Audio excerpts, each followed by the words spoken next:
I am Ray, and if you feel like you are easily triggered, it is not your fault. The ego is manipulating you to feed off your life force. I spent many years dealing with this parasitic beast and discovered all of its tricks and its games, which I will share with you today. Now, I've never actually met anyone who realized they were getting sucked on like a human juice box. And if you don't do something about this, the ego can easily wreck your life by ruining your relationships, getting you into trouble, and simply stressing you out to death. Not cool. But once you learn the games that it plays, you can starve this monster and finally feel lasting happiness and peace, and be free to live the life that you want to live, not the life that this ego parasite has chosen for you. Let us begin. My magical juice. This helps sustain my mystic powers. The ego can either be like a grasshopper or a locust, meaning it can either have a symbiotic relationship with you or a parasitic one. This is why I have the sock. I have to get my hands dirty, get my feet dirty. The reason I mention this is because the ego itself is not a bad thing. It's neutral. As they say, life is what you make of it. You either have a symbiotic relationship with your ego or a parasitic one. Or should I say, the ego's relationship with you. Now, I'm coming out with a book soon, if I ever finish it, about what I call the monster mind. And the monster mind is that parasitic ego. Now, what determines whether or not this grasshopper turns into a locust is the presence of darkness. We'll keep it symbolic for now. Darkness and light. So the more darkness there is, the more this grasshopper evolves into a locust. What is darkness? Darkness is ignorance, unconsciousness. What is light? Awareness, truth. The more you live in truth, the more the ego will serve you. And the more you live in ignorance, the more it will destroy you. And how do you know if it's a locust or not? You get triggered all the time. The more you get triggered, it means the more you are living in ignorance. What does being triggered mean? It means a situation happens. You have an experience, and it really bothers you. And that bothersomeness creates suffering. You resist life. Life is happening one way, and you say, no, life cannot be happening this way. I must change it and force it and beat life into submission. Being triggered simply means resistance to life, and that creates suffering. So, the more you suffer, the more you are in the grip of the monster mind. So I want you to do a little test for yourself right now to see how much you are in the grip of the monster mind. On a daily basis, what is your life experience like? Do you experience an abundance of peace, joy, and love every single day? Are you always grateful to be alive? You wake up in the morning and, what a wonderful day. That's how you start every day, all the time? Or do you suffer? Are you always struggling? Are you always in pain? You can be in pain and still be at peace. There is a difference. And the difference is, how much are you resisting your experiences? The more you are resisting, the more lower you go on the spectrum, from heaven to hell. And the more you're in acceptance, the higher you go. Because acceptance means you are in complete harmony with life. You are in the flow, and therefore there is no resistance. And when you are in complete acceptance to life, these are the natural things that emerge. Now, most of us will probably sit somewhere in the middle. But remember, the lower down you go, the more you are in the grip of the monster mind, the parasitic ego. Now, what is ego in the first place? Ego, simply put, is personal identity, meaning it is the person you believe yourself to be, your unique individual barcode. So, for example, the most obvious places where you see this thing: religion, politics, sports. Let's keep these for now. the personal identity. It likes to categorize, the ego likes to categorize itself and say, I am this kind of person. And so it can fit in with the group of other egos of similar nature. This is also herd mentality, a group think. That's why when you see people in groups, oftentimes they are stupid. They do stupid things because one ego is bad enough, but one giant ego, bad. And so you know you're in the grip of the ego. And don't beat yourself up too much. Everybody struggles with this. Most people, at least. Let's say you have a strong identity with your religion. I am a religious person. This is what I do. I go to church. I do this. I do that. I read. And then somebody comes along and says, no, your religion is wrong. And my religion, that's the right one. And then you say, in response, no, your religion is wrong. My religion is the right one. And you just go back and forth for years. You get emotionally triggered when somebody talks bad about your religion. But think about it practically, right? If I believe something is the truth, and somebody comes along and talks bad about it, is that not their problem? Why would I make their problem my problem? It doesn't make sense. But the ego doesn't make sense. And so that is why you see people go nuts. Why? Because the ego builds the entire foundation of its existence on these identities. And if you attack the identity, then you are attacking the ego. You are threatening its survival. That is why people will kill each other because of these things. Think how stupid it is to kill someone over a sports game. But it happens. And we all know that religion has been killing people for centuries. Not in the name of moral righteousness, but in the name of, I'm right and you're wrong. And if I kill you, I get to say what I want. My religion rules. It's all just a silly little power game. It has nothing to do with actual God or anything like that. And so you see this happen when people argue about religion. If you pay close attention, you'll see this. When you see people arguing about religion, underlying the whole thing, it's not arguing about the truth. It's not seeking the truth. It's seeking, I'm right and you're wrong. That's all it is. That is why in Revelations, Christ said, turn from me. I did not know you. Who are you? Why are you here? Who do you think you are? It's because people talk a big talk with their lips, but their heart is not in the right place. They weren't arguing about the truth or arguing for God or trying to help the other person.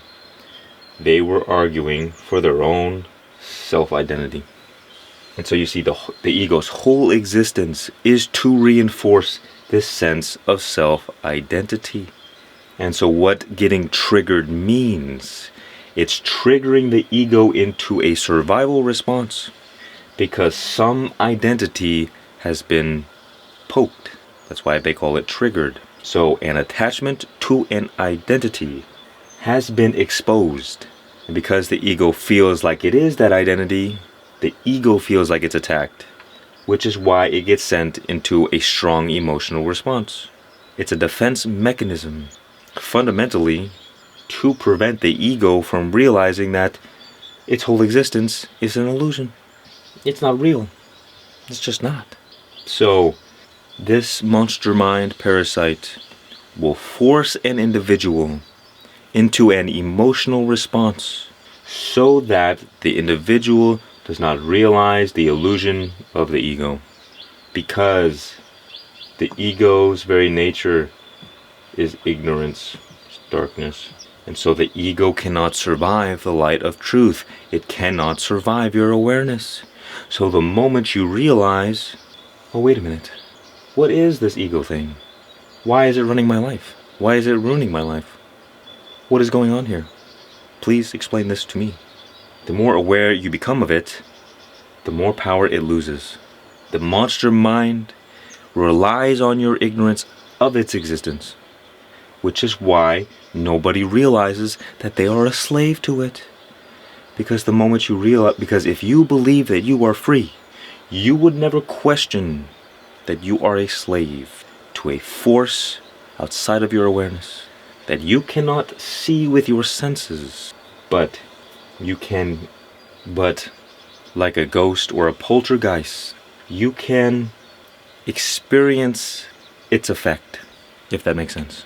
And so what getting triggered means, why this happens, it's like the monster mind sending the person into an emotional state to prevent their resources from being channeled into the rational mind. Because once you start thinking rationally, the ego is no more. Now we have to understand that 99% of all human beings that have ever lived on the planet have been attached to their identity as the ego.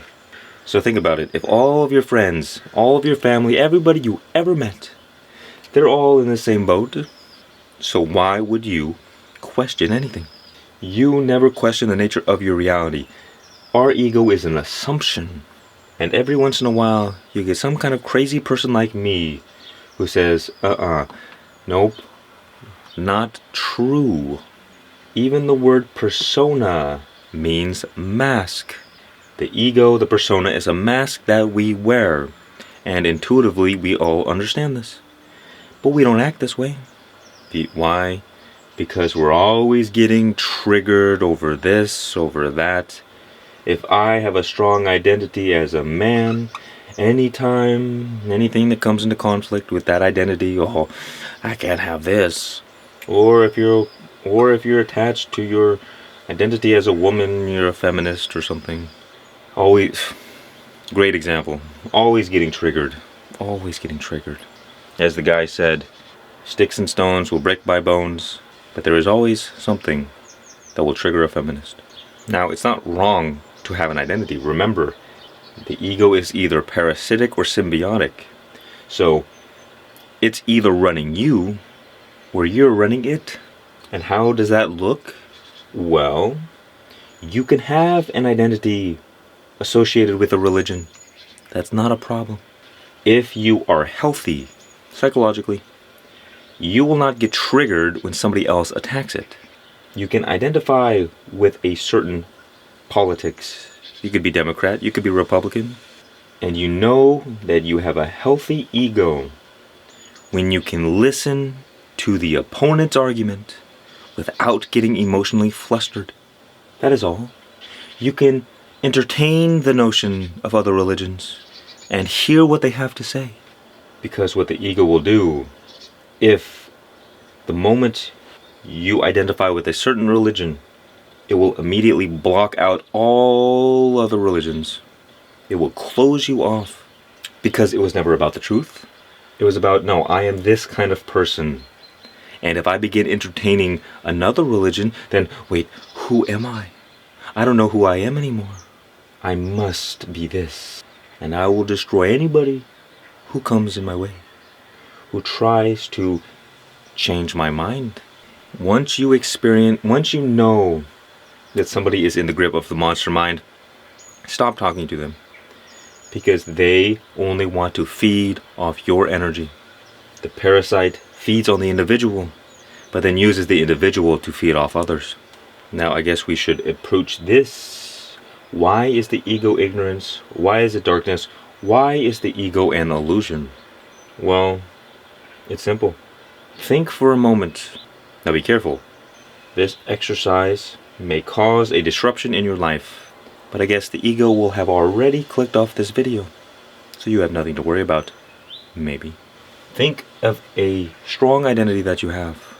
When I ask you, who are you? If we were meeting for the first time, what would be just one thing that you said? One thing. I am this kind of person. This is what I do. Whatever. I'll give you a moment to think. And whatever pops up first, stick with that. It's not that important. Now, you can take 30 seconds if you like, and try to find the person you believe yourself to be. Where is it? Where are you? Where are you? If I say, I am a religious person, and I close my eyes, where am I as a religious person? if I identify strongly as a man, and I don't move my hands, and I close my eyes, where am I as a man? Excuse me? Where am I even as a human being? Only when I open my eyes and I look in the mirror, I say, oh yes, I almost forgot who I was for a moment. I am a man. And whenever I go out with other people, they reaffirm to me the person I believe myself to be, and I reaffirm to them the person I believe them to be. And so we're always feeding each other's egos all the time. And it's all just pretend play. Because where are you? You cannot consciously try to find the person you believe yourself to be without the illusion of the ego dissolving. Because practically, in this moment now, when you try to validate your identity, it does not exist. I mean, you can try, keep trying, keep trying, keep trying. You see, the thing is, you know that you exist, but as what do you exist? What are you? Please, tell me, what are you? I'm waiting. You see, all suffering arises because of identification with the ego. Why? Because the ego, which you can generally say is the mind, not exactly, close enough. The ego creates the sense of separation. It is what allows us to have a sense of free will and individuality, and that's a good thing. The problem is, the ego is like a tool. If you have a hammer, you don't say, I am the hammer. But some people do say that, because they don't separate themselves from the work that they do, from their actions, from their thoughts, from their emotions. We'll make more sense of this. The reason the ego is ignorance, darkness, is because the law of one. And the law of one states that we are all one. All is one, and separation is an illusion. Unity is the true nature of reality. So when we believe in separation, it means we are living in illusion. Practically speaking, the fact is that the earth and everything on it is made up of the same star dust. Billions of years ago, a star exploded and shot its guts all throughout the galaxy. And its guts created the sun. And the more heavy elements created the rocky planets. And whatever was left over created the gas giants. All the material, same thing, comes from the same source. And if you think about it, well, the Big Bang, everything was once together, which means that everything originates from the same source. Everything is energy. In the beginning of the universe, as far as I remember, I was there. There were no planets. There were only stars. What are stars? Big balls of energy. And what is energy? Frequency and vibration. And so as time progressed, as things evolved, there became new frequencies, which manifested as planets and things like that. The point I'm trying to make is that the true nature of reality is literally that everything is energy. This is not spiritual. It's a scientific fact that the earth and everything on it is made up of energy. Simply vibration of molecules. And the vibration of the rate of those molecules and its particular structure is what allows for things to manifest as they are. But do we experience this? No, we don't. We don't experience unity. We experience separation. And even the spiritual people who claim to be enlightened like this, they still don't act like it. Which is why the moment somebody cuts you off in traffic, or is taking too long at the grocery store, you begin getting angry and triggered and judging that person. Why are you so stupid? Why are you so slow? I'm better than you. It's because, the ego is just doing what it does. The ego is always judging others, which is how it gets its fuel, or at least one way. So what does the ego do? It judges. Because think about it. When there is only one, what is there to judge? There is nothing else.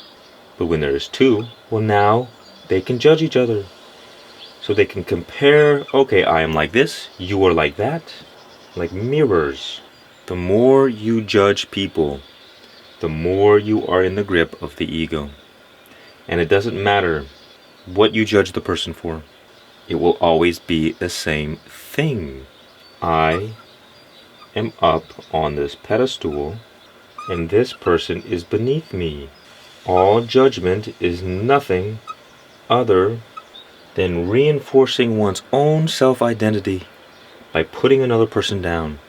And you will see all the time, every judgment, in subtle ways, the person elevates themselves as the hero and judges the other person as the villain. This person is bad, this person is wrong, their behavior is silly. And what they're actually saying is, I am not like that. I am better than that. I am not like them, these animals, these reprobates. I. And so what does the ego do? It feeds off that dynamic. It uses judgment to reinforce itself. Now, how does the ego actually feed? How does this monster mind work? It's simple. As the spiritual teacher Muji once said, a thought has no power. You have all the power. But you give your power away through your identification and belief in the thought. What the monster mind does, the monster mind is like a sleazy salesman. It knows all the right buttons to push to get you to buy the lies that it is selling. It knows your weaknesses, your trauma, all the right things. And so it injects a thought into your mind like an offer. Here you go. Here's this wonderful thought. And you get the choice to either follow the thought or not. The moment you begin entertaining the thoughts that the monster mind provides, it's got you. The monster mind is also like an evil fisherman. It knows the right bait, and the moment you bite it, it's got you. It's got you hooked. Now, energy is life, and our mind is a tool that directs the flow of energy. Where attention goes, energy flows. And so what the monster mind does, its whole game is to hijack your attention. Because the moment it has your attention, the moment it has your energy. And what it does, as a parasite, it gets stronger and you get weaker. Which is why you experience a tyrant-slave relationship sometimes. For instance, with an addiction. You have an addiction. You really want to quit, but it doesn't matter how badly you want to quit.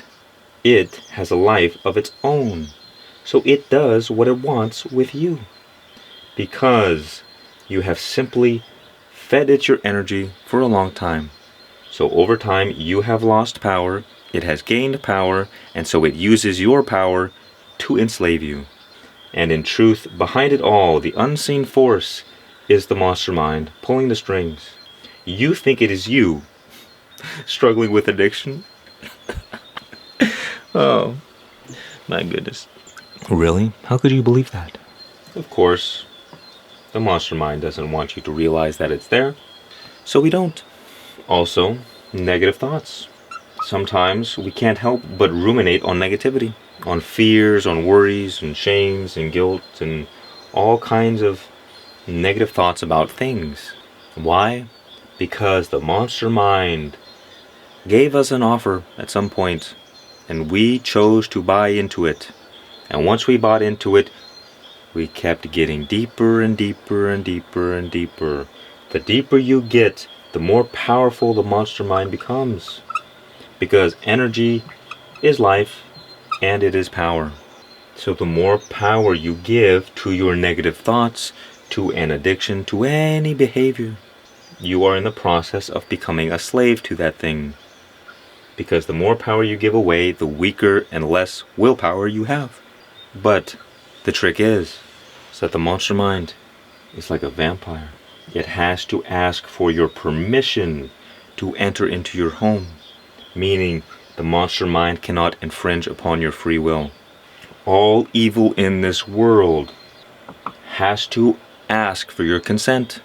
And you give your consent away freely. Sure, you were manipulated into doing so, but it doesn't matter. You gave it away. How do we give away our consent? Through belief. When we believe a negative thought, we allow the fear in. And the monster mind and all evil feeds primarily off fear, but also any other negative emotion. Think about it when you feel like somebody's attacked you verbally. You feel offended. Did that person offend you? No. You think, you believe that person offended you. You offended yourself. Good job. Why? Because nobody else in life has any power over the way you think, has any power over the way you feel. Nobody can force you to feel or think or do anything. I mean, unless you're a slave. You see, those who do not know their power have no power. If you don't realize that nobody has power over you, well then, you'll give them power over you. Because you see, the fact is that nobody really knows you. We can't really know each other in this life. We can perceive certain patterns, certain behaviors, but we never actually know who another person is. We have an assumption. We have a mental image, a compilation of past experiences with that person, a construct. And we like to claim, well, okay, I know that person, but it is not true. And so when somebody else judges you, they're not judging you. They're judging a made-up idea of who you are. But because you identify and believe in that made-up idea, you take it personally. You allow the fear in and you get triggered. We get triggered because of our belief in the imaginary. And this is not only true for others, but it's also true for our own self. Who we believe we are is a construct made of memory and sense data. It is nothing else. Who we believe we are is nothing but a thought believed in. And so the moment you stop believing your thoughts is the moment the monster mind stops having any power over you. If the monster mind is a sleazy salesman, it means leave your wallet at home, my friend. In other words, the monster mind cannot sell you anything if you are not open for business. In order to use your power, you have to realize that you have it, that your true nature is sovereign, and that nobody, nothing has any power over you whatsoever. But only because of our belief do we give our power away. I mean, think about the system that many people live in. Oh, it's the economy is not going very well for us. Belief. Man, it's a cold, dark world, and it's harsh, and it's bad. It's bad. Belief. Goat person. I am such a terrible person. I feel so guilty for what I have done. I'm so ashamed. Belief. Oh, I hate that person. They're such a terrible person. Belief. Oh, the president is a dictator, is a tyrant. Belief. My religion is the true religion. Belief. Beliefs are worthless because one tiny piece of information can completely shift what you believe. You see, the reason most people, or at least many people, what do? They struggle. They suffer. They're always in lack and scarcity. They always have problems. Always dealing with things. Always having trouble with other people. You know, they have failed relationships. Marriage. Divorce is like 60% in the United States. Not happy. All these things. And you never question, well, is this really how it is? Is life really this way? No, it's not. Not at all. Not at all is life like this. But why does everybody experience this? It is because they are living in ignorance. What does this mean? It means they are attached to their identity as the ego. Let us explain further. Because I'm guessing, educated guess, that you don't want to live like this anymore. You see, heaven is truth, unity, love, peace, joy, abundance. Hell is illusion, separation, hate, suffering, lack, resentment.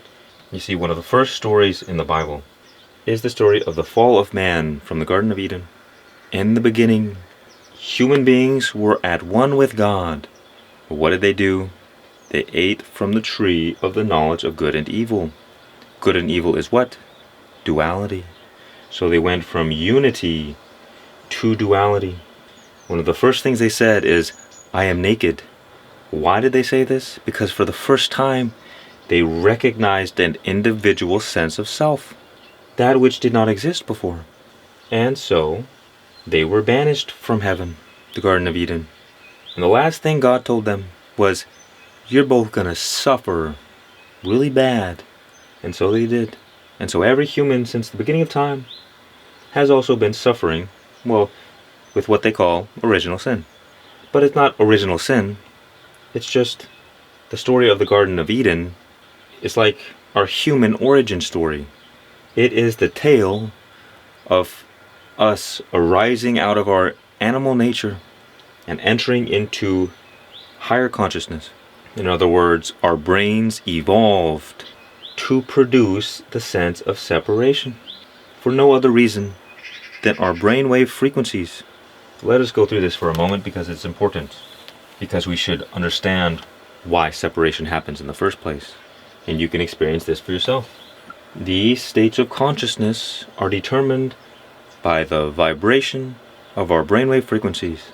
The faster the vibration, the more you go this way. The slower your vibration, the more you go this way. So delta is deep sleep, while gamma is like a transcendent experience. But there is this area in between called the alpha and beta state. I call the alpha the ego mind, and I call the beta state the intellect. You see, once our brainwaves start producing alpha and beta brainwave frequencies, this is what causes the sense of separation. And so you can see in animals, the more evolved animals, one of the first things they test for is self-recognition. Can they recognize a sense of self when they look in the mirror? So what happened in our evolutionary process is that in the beginning, humans only were able to produce strong levels of theta brainwaves. But as we evolved more intelligent brains, our brains developed the capacity to develop faster and more powerful brainwaves, further creating a stronger and stronger sense of separation.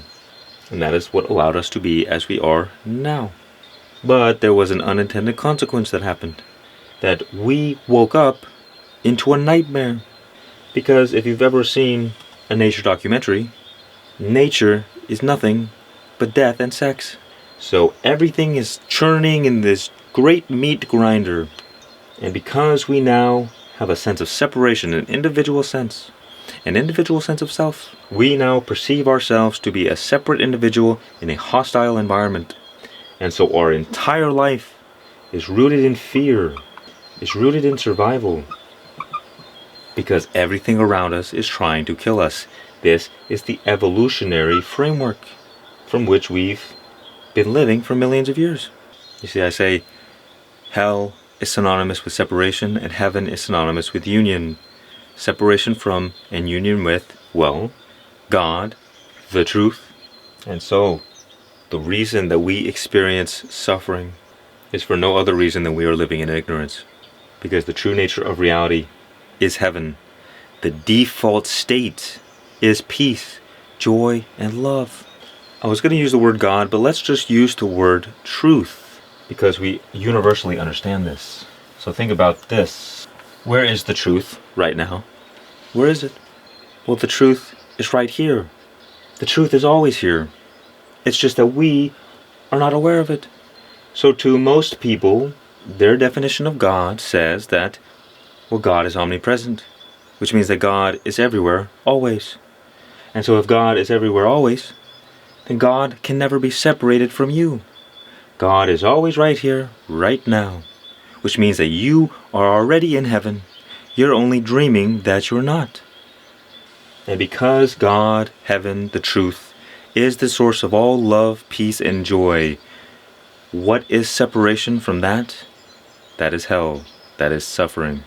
So because we live in separation, we are separated from peace, love, and joy. They are the default states. We are simply living a lie. Sorry. What separates us from peace, love, and joy? Nothing other than we believe ourselves to be the ego. Not that you have an ego. That is not wrong. It is that you falsely place your identity upon it.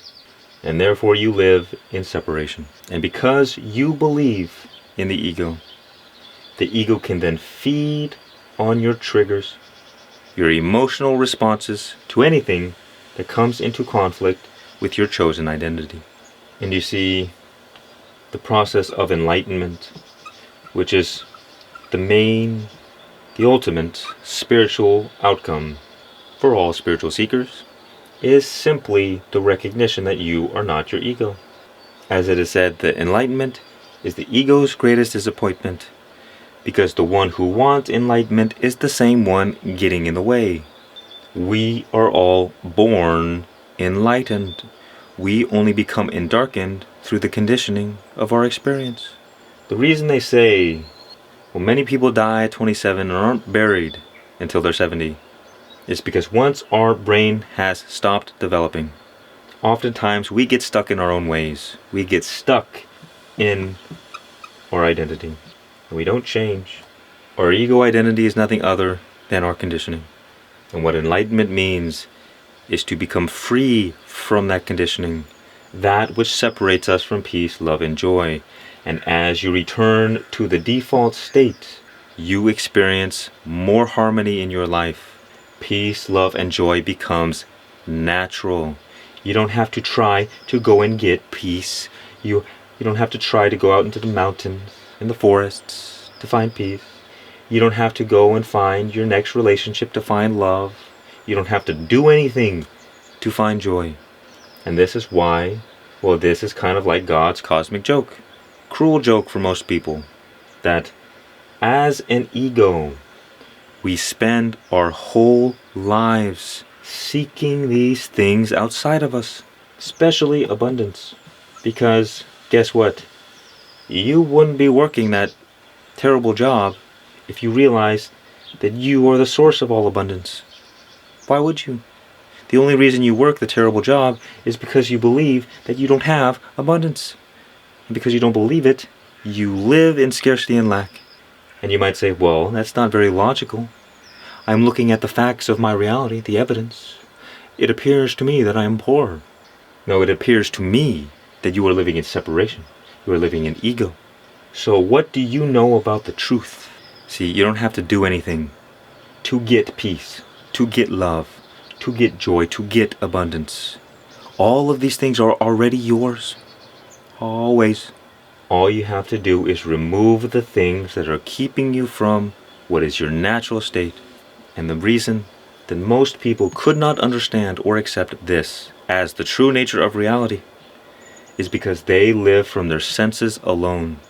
And their senses are telling them the opposite of this. And because they believe in their senses, they believe their ego thoughts, that is the reality they experience. It does not matter what you think is true. All that matters is what you focus on. This is why there are things like the law of assumption. What you assume to be true will be true for you. Think that this is woo-woo and spiritual? It is not.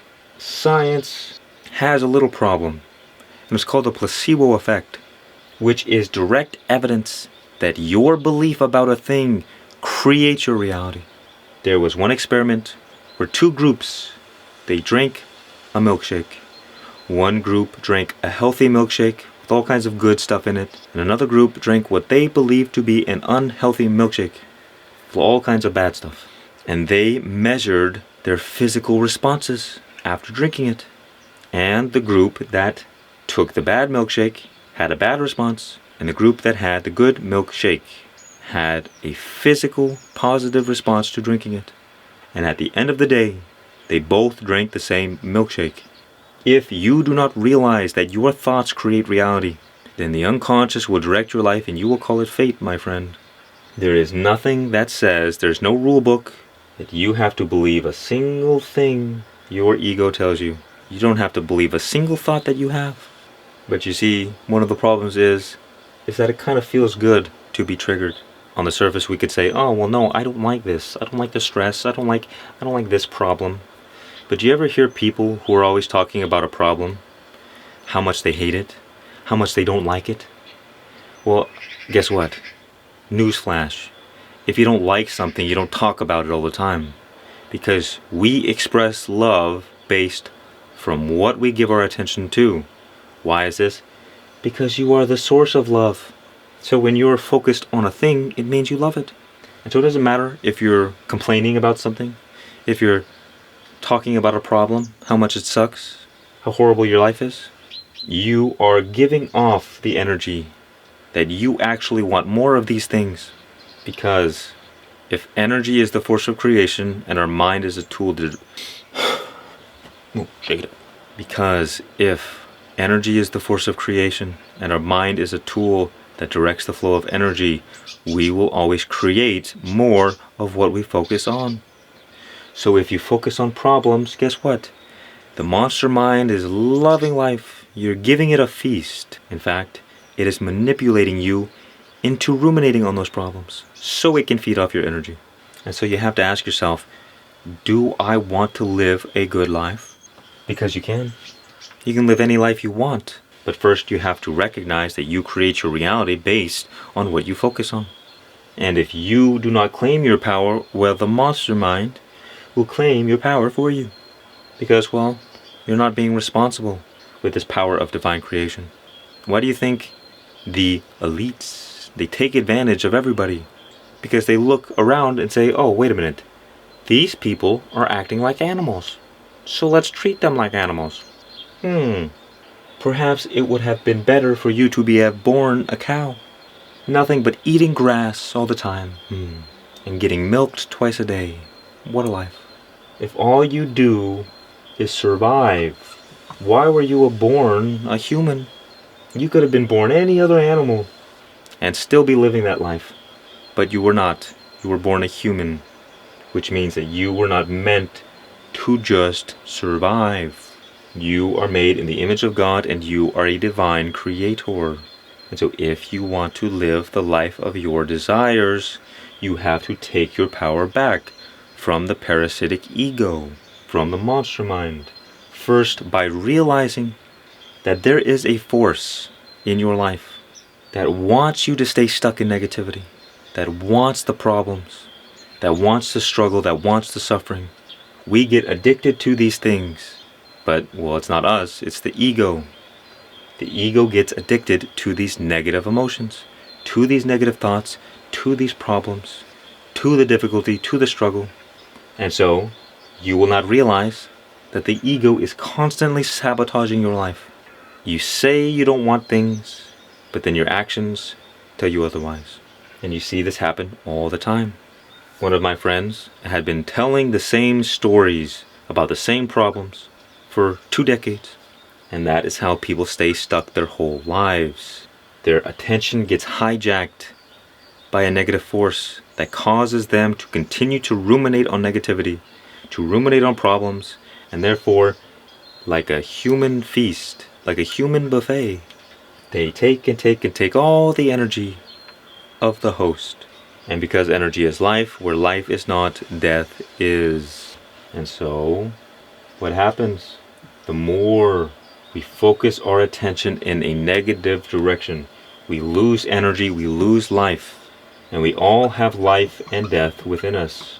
And there is a balance. But if that balance is shifted toward death, because we are perpetually focusing on negative thoughts, on negative actions, on negative things, the force of death consumes us. And what that experience is like is suffering, depression, and suicidal tendencies. Why? Because you cannot live without the life force. So the more you lose the life force, the more you lose the desire to live. So what depression is, what suffering is nothing other than being consumed by the force of death, which the inevitable end is death. And the more we become possessed by the force of death, the more we cause death and destruction in our environment. That is the source of all evil in the world, the source of all suicide, the source of all depression. Who would have thought it was something as simple as this? And you see, the monster mind you can see as a universal force that seeks to feed off the human race. There is one monster mind in all individuals, and so it uses individuals as vessels for death, so it can feed off all the suffering, all the misery, all the negativity in the world. And you could say that's the force of evil. But the monster mind is an illusion.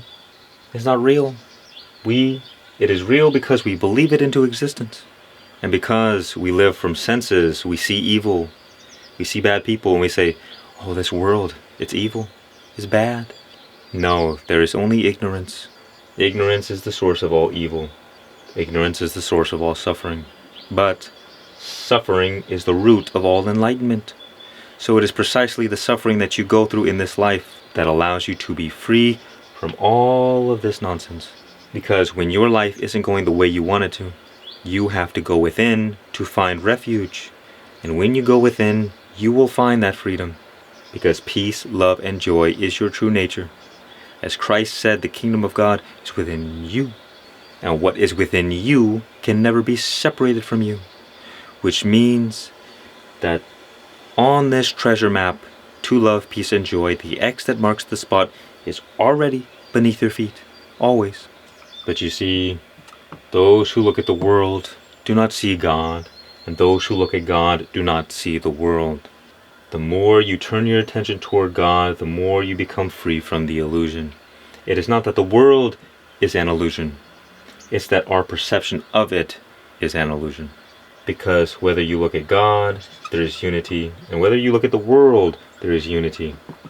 But it is our own mind that creates separation. So we perceive ourselves to be separated from God, we perceive ourselves to be separate individuals in the world, but there is only one.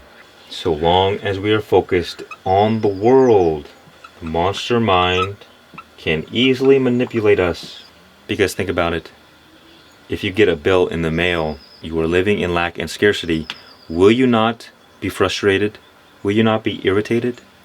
Will you not be upset and worried and fear and anxious? How am I going to pay this bill? How? You can't do it because you're living in lack and scarcity.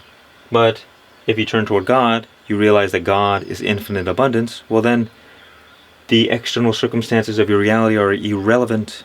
They don't matter because you know the truth. And it's not something you think is true, it's something that you know to be true.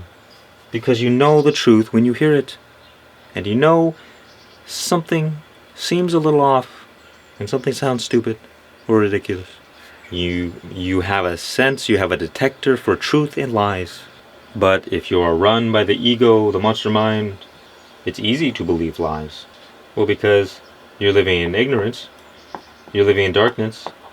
So what is a little bit more darkness? But when you're living in the light, when you're living in truth, all the darkness becomes very clear. And this is what I've experienced in my own life. The more I seek the truth, the more quickly the illusion disappears. That doesn't mean I still don't get triggered from time to time. It just means that I recover almost instantly, at least within a day. Very rarely do I get triggered for more than a day, whereas many people, they get triggered once and they hold on to that resentment, they hold on to that memory, and they don't understand that that's ruining their life. You see, we don't get to choose not to be a slave. We get to choose what we are a slave to. So are you going to be a slave to the highest truth? Or are you going to be a slave to the world, to temporary pleasures, to addictions, to people, to the monster mind? And the quality of your master will determine the quality of your life. That is why God is not a tyrant that forces you to do what it wants you to do. God wants you to listen to God because God knows what is best. Because God loves you. Because God is love. And there is nothing more beautiful than to be in separation and then return to unity. Because you might ask, well, why isn't, if heaven, if God, if all these great things are the default state, why bother with all this negativity, with the separation with the world? Why have any of this darkness? That is because life is experienced through contrast. You might think you just want good things all the time, but very quickly you would get bored. It would not mean anything to you. The good only means something because there is bad. The light only means something because there is darkness. You would not know unity if there was not for separation. So the game of life is that we enter into separation so that we can rejoice in the act of returning to unity. We live in ignorance to rejoice in the experience of returning to truth. And we live in darkness to rejoice in the experience of returning to the light. This is God's divine play. So it's not like you've done anything wrong to be under the grip of the monster mind, the parasitic ego. It's the way things were supposed to be. And we are all on our own unique journey through this process of returning to the truth. But the question is, how long do you wish to continue to suffer? How long do you wish to continue living in scarcity and lack, with no peace, no love, no joy? As a human being, we do not have to live that way. Because, yes, we live in an animal body, but we don't have to be a slave to the animal body. We can be free, we can live in abundance, but only if we recognize the illusion of the ego. And once you are free from ego, you are free from ignorance, you are free from illusion. And the natural truth rises by itself. You remove all the things that are covering up your natural peace, joy, and love. And no, this process does not happen overnight. But once you see through the illusion of the ego, you stop believing the lies. You stop believing your thoughts. If you have a scary negative thought, you could say, oh, well, that's just the monster mind doing what it does. It's making me an offer. I can either choose to ruminate on this thought and make my life worse, or I can just choose to observe the thought and see through its illusion. Because a thought is just a thought. You are not your thoughts. But if you identify with your thoughts, if you believe them, you get attached to those thoughts and they pull you all over the place, which is responsible for your lack of peace, for your suffering. So my recommendation for you, my friend, seek God, seek the truth, seek freedom. Seek and you will find, and make the decision to live a better life. Because once you make that decision, you'll start seeing all the ways the mind manipulates you into feeding negativity. And in those moments you can say, well, do I want to live a worse life? Do I want to continue living as a slave? Do I want to continue creating more of what I am focusing on? Or do I want to live a life of peace, joy, and love? You see, infinite scarcity and infinite abundance are already present at the same time. The universe is perfectly balanced between negativity and positivity. Again, it's not what you think is true, it's what you focus on. So any moment, every day, you get that choice. Because the monster mind only gives you an offer. And yes, it knows you, it knows your buttons, it uses your trauma, it uses the people you love to manipulate you.